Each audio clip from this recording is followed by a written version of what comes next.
In Canto 21 of the Paradise, we are already in Saturn, much as has happened with the other transitions to the different planetary heavens. The transition itself is seamless, it's momentary. It's because Dante's sight is now capable of this new depth of reality, as we might have expected, because at the end of Canto 20, having seen the souls in the eagle's eye and eyebrow, Dante had seen that there was actually only one Christian there. The others were Jews and pagans. He is now seeing with a depth of sight that just wasn't possible to him whilst he was staying within the confines of medieval Christendom. He is seeing things now with more penetrating clarity to their reality, which is that it's how you resonate with the cosmos itself that matters.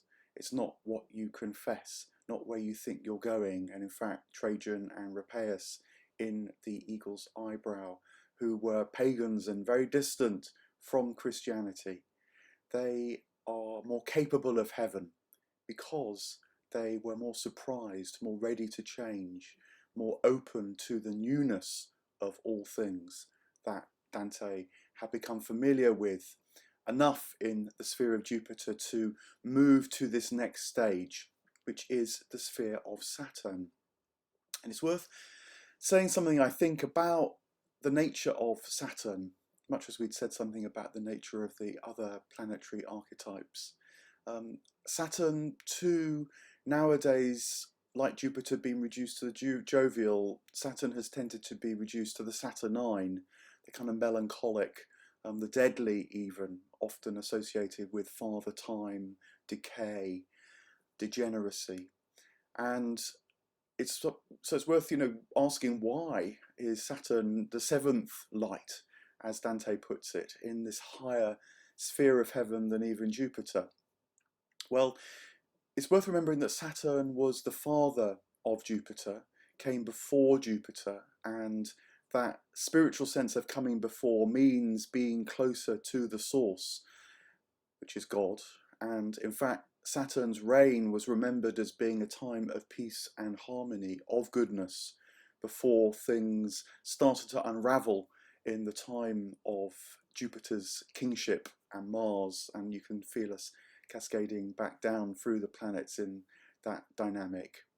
So there is an echo of what's good and harmonious and closer to God in the sphere of Saturn. But that's not to lose sight of the sense of danger that comes with this planetary sphere. Dante opens the canto by reminding us of the story of Semele, who had asked to see the glories of Jupiter and in a way wasn't able to take them in, and so was reduced to ash. And Beatrice actually reminds Dante that you can see too much of God too soon. The fear of the Lord is a terrible thing. And in fact, Beatrice doesn't smile at the beginning of this canto, and this heaven is quiet. The glory of this dimension is withheld from Dante so that it doesn't turn him to ash too soon. He must become more capable of it.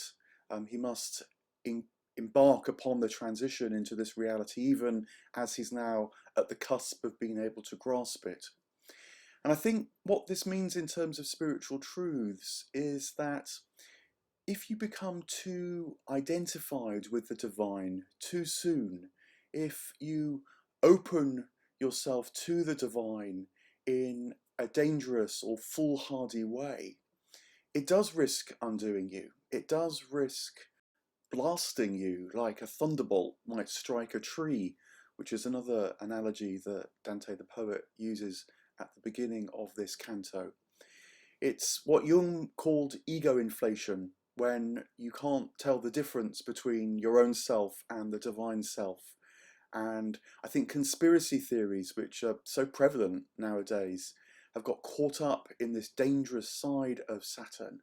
There's the conspiracy theory, which, as my friend Jules Evans has pointed out, can be too quick a rush to the sense that in an instant everything's going to become light, everything's going to become love. Um, the shadow side gets pulled in those seemingly good visions, and before you know what's what, abuse or damage is being done to the followers of these sellers, these peddlers of heavenly light. Conversely, the conspiracy theories can grow dark right from the get-go and imagine all sorts of strange forces controlling and manipulating the world. And this is the David Icke tendency. And that too, I think, is being overcome by the shadow, which is confused with the divine light because the divine light can't be understood. The crucial thing that makes Dante ready for the level of Saturn is that his will, his desire, his sense of himself, his perception of how God does draw him more and more into the divine life has been accurately assessed through the lower spheres, through the lower planets. You remember that in the moon, it was all chop and change, like the moon's phases, and with the souls that he met there, they couldn't really hold it together for all that their intentions were good. In Mercury, it was a bit more tricksterish. You knew there was a way of trying to bring seeming contradictions together, but it was quite difficult to see that. It only came when they entered the sphere of Venus, where love and desire, that capacity to see beyond what's immediately known and be drawn by grace coming towards you as much as your own insight taking you forward, that began to be possible for Dante in Venus. And then in Mars, we've got the sense in which actually a dying to yourself is the crucial step towards letting in more of divine life, realizing that life is actually situated outside yourself, and you as an individual must resonate with that life which is outside yourself. You must be able to kiss the joy as it flies, in Blake's phrase. That's what Dante managed to see and absorb and become capable of himself in the sphere of Mars, which took him to Jupiter and to this sense of the deeper mystery and order of God, which is there not to confound, although it does confound to those not capable of it, but to draw more deeply into, which is what he had seen through the sphere of Jupiter. And so now here in the sphere of Saturn, he's going to learn how the light of the human individual is a receptacle for the divine light. And when that receptacle is ready and capable of the divine light, it can indeed shine with it. It can smile fully, as Beatrice doesn't quite do yet. But the receptacle must be made ready, otherwise it will be shattered into all sorts of distortions, and the shadow side of Saturn will come out, rather than Saturn as the transitional planet into the fullness of God's presence, which is what happens when Dante leaves the planetary spheres. But that's yet to come. For now, Dante must become able to keep the sense of himself whilst opening more and more to the divine life in Saturn. And this is one of the cantos where he deeply trusts Beatrice. He has to rely on Beatrice as a guide in order to find his way into the subtleties of this celestial balance.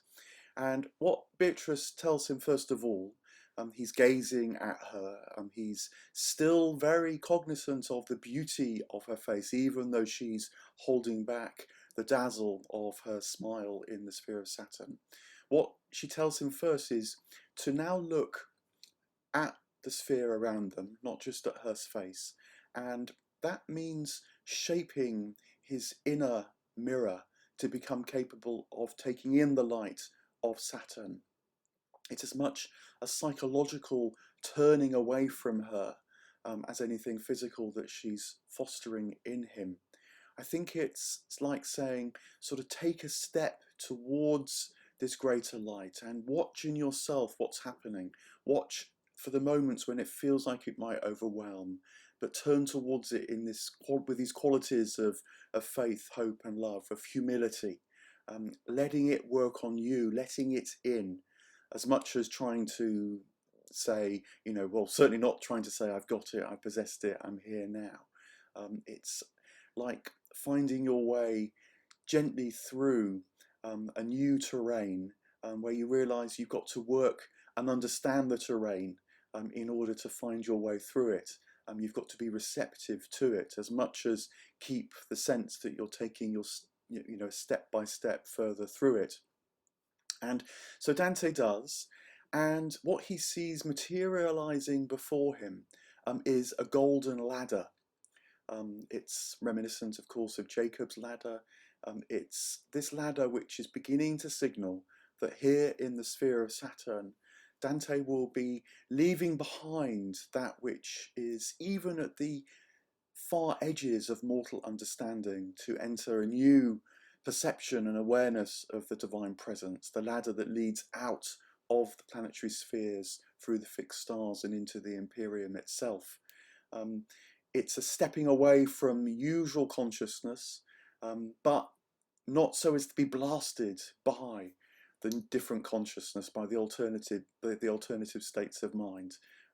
This is not a trip, this is not one that takes you, shreds your minds like a psychedelic trip. That's what can happen if you rush too far up the ladder. But Dante is going to learn how to climb that ladder himself. And so the first step is to turn around and just see it, to contemplate it, to absorb what it means. And what he sees, first of all, are many, many golden lights that assemble around the ladder. And it reminds him a bit like flocking crows early in the morning. Some sit still as they let their wings absorb the sunlight. Some circle up into the air momentarily and then come back down again as they absorb the warmth. Others seem to fly away on their own and then come back again, too, taking in the sun's early rays, the sun's light. And the image, I think, speaks of how you've got to find your own individual way into absorbing this deeper heat and becoming more familiar with this source that's appearing over the horizon now for Dante. Some will just be able to sit still, like maybe a hermit, and take it in. Others will need to move between different realms, perhaps back into the usual world before they come back into this more divine presence. Some will have to do things in life, practical things, and then come back to absorbing being itself, move between who they are as mortals and who they are as divine souls. There's a sense of the dynamic within the individual person that I think this flock of crows image prompts in my mind, at least, and makes me, it's a kind of reassurance, I think, to Dante that finding his own way is precisely what he must do. He mustn't feel he's suddenly got to be in the divine presence. He mustn't get ahead of himself. He must learn to walk before he can, well, ascend up the ladder, if not run up the ladder. And what happens next is that he notices one of these lights coming more closely towards him. It's the light that has been sent to him that's moving towards Dante to be his teacher in this sphere. By its own generosity, it wants to draw Dante into this light. And, as people will tell you, a crucial part of moving to these higher states of consciousness is being able to welcome whatever approaches, for all the difficulty it might seem to bring to you, for all the letting go that it might be inviting you to foster. And Dante, still following the guidance of Beatrice, tells us that he remains silent. He doesn't want to speak too quickly. He doesn't want to get ahead of himself. But Beatrice tells him to release his deepest desire. And telepathically, she understands this. They all share this sight of the one divine mind, and so can see reflected and echoed the thing that's precise and appropriate for this moment. And so she's able to see Dante's deep desire. And so Dante addresses this soul and says, you who have come to me from these heights that I can hardly dare grasp. And I think, makes him feel a bit nervous, even as his desire is burning within him. What have you to tell me? And the soul first affirms that Beatrice doesn't smile, there's no music, and the glory in this place is on the other side of a veil of silence, in a way intensifying its presence even as it's held back all the more, because it's that much nearer to the eternal source, which this soul in fact can enjoy. It's descended the ladder in order to be with Dante and prepare him to climb the ladder. And Dante's intrigued. Remember, he's got predestination on his mind from at the end of Jupiter. And whilst he had learned there that predestination has this anagogic sense of drawing us more into the mysteries of God because we can become capable of those mysteries, he still is in this process of becoming so capable. And so he asks the soul in front of him again, how is it that you are able to absorb this divine light in this very high domain when others weren't on their earthly mortal pilgrimage, at least? And once they're in heaven, souls do become capable of the Empyrean, but he is in this mortal domain even as he's in these immortal realms, and so he's interested in earthly life, and that is the life he's still leading. And so he asks the soul, how come some seem to achieve much spiritually during their mortal lives when others don't? And what the soul tells him is first of all displayed, because the soul starts to spin. It starts to spin like a millstone, but it's one that, as it spins faster and faster and faster, symbolic of becoming more and more and more, showing, presenting the divine dynamic to Dante right in front of him. It glows more and more, it becomes brighter and brighter.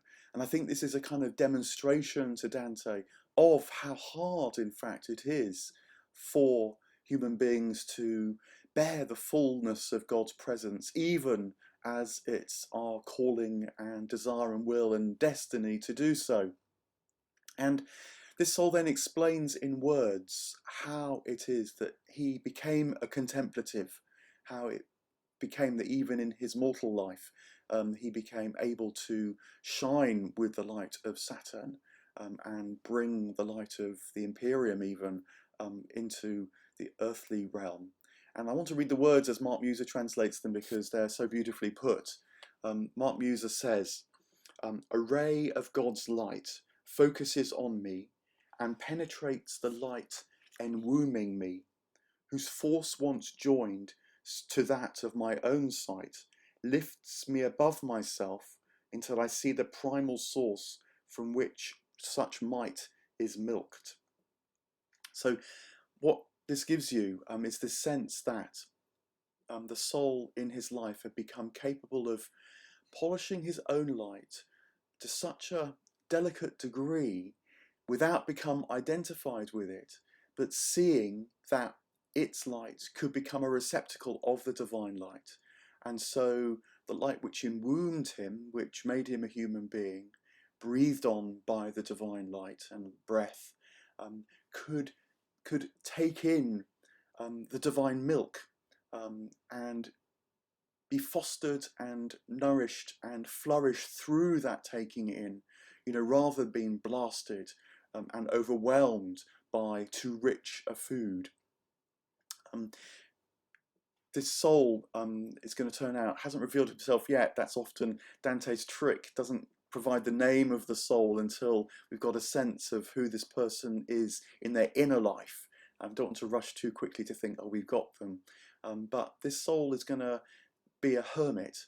And I think the point about the life of the hermit is that if you too quickly rush to the cave, live the ascetic life, deny yourself material comforts, you will destroy your life. It will become a life of suffering and of negative penance, masochistic, even sadistic.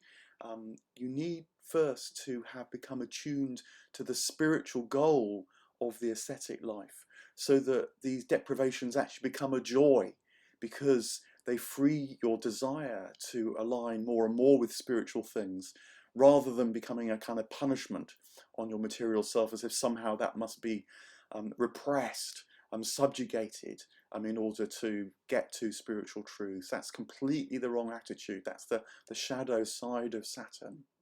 It's quite the opposite. Material life must be moved through, its fullness must be seen, its joys and delights must be understood as transmitting even more delight and pleasure and joy, which is the spiritual life. And so this soul had let the light which enwombs it in its mortal life become transparent and capable of the divine light, which gave it its enwombing light to start with. And so that ray of God's light could penetrate its own soul and fill out, complete, even its human life during its mortal life. So the soul explains these things, but then adds a warning and says, look, what I'm really talking about can only be directly known. It can't be explained. And whilst you'll tell of these things when you return to earth, the soul says, you must also tell people not to feel that they can achieve this, not to feel that they can bring it about in their lives. They will destroy their lives if they're not careful, because these are mysteries which even the seraph closest to God's throne in the highest empyrean doesn't fully understand. It just knows. It has been transformed and moved beyond the capacity to explain. That's what proximity to divine life is really like. The minute you try to explain it, you get caught up in paradoxes. But is it like this? But what does that mean? Surely it's not something else. The soul warns Dante about rushing too quickly into the sphere of Saturn, even as he himself stands there. You know, I was reminded of Lucifer at this point, the most beautiful of God's creatures, who failed to maintain this delicate business of staying Lucifer, but being capable of receiving more and more of the divine light. And in that instance, when he raised his brow, as Virgil had explained to Dante, in the depths of the Inferno, i.e., thought that the divine light was his own for the taking and the keeping, had fallen so far. The higher you climb into these celestial realms, the further you move along the spiritual path, in a way, the greater the risks become. And so more delicate becomes the task of receiving God's light. Dante then asks the soul who he is. He's ready to put a name to this soul, having understood that much. And the soul describes where he comes from, and then names himself as the hermit Peter Damian, who was a well-known contemplative of the medieval period. And I think it's also significant that it's Peter Damian because in his own life, Peter Damian had undergone a very profound journey. He was known for his discipline and being disciplinary. I think the hint here is that he had tended to substitute spiritual life for ecclesiastical severity, confusing the two. And he even received a cardinal's hat, he said, before putting it off. That was the wrong kind of glory. And it's then that he entered the hermitage and actually learnt what true receptivity, true elevation was about, which is why he can communicate some of that, at least, to Dante here. And the canto ends with yet another condemnation of the church, that precisely it has got utterly confused about what is divine glory. It's mistaken that for earthly glory. He talks about cardinals walking around with their retinues, needing all sorts of material support to live their powerful lives, and they've completely forgotten that it's divine grace that can support their life, that power is not about discipline, it's not about dictating, it's not about saying what's true and what's false, it's not about selling people their place in heaven by priestly blessings and papish jubilees, even, as Dante had described to us in Purgatory. For all the good intentions that might in part have been behind these things, mortals in Dante's time, in Dante's church, had become too confused. As this spiritual materialism we've seen, that they'd lost sight of how it's supposed to lift people to higher dimensions, not just inflate and inflate and inflate the earthly dimension. My sense is, again, much like conspiracy theories, that very often happens here in the 21st century and the way that Christianity is presented too. But Dante seems to get it, and because the canto ends with more lights coming down the ladder, he's beginning to be able to absorb this true glory, to see it, to be open to it and not lose himself in the process. Although the canto ends with another warning, much as it had become with these images of Semele turning to ash and the tree being struck by thunder, because it ends with probably the loudest disturbing noise in the whole of the Divine Comedy, with a great clap of thunder. But we'll have to wait until the next canto to understand the significance of this clap of thunder. Dante the poet, in the very way that he divides these cantos up, giving us a moment to pause and ask ourselves whether we are really capable of understanding what it might be about.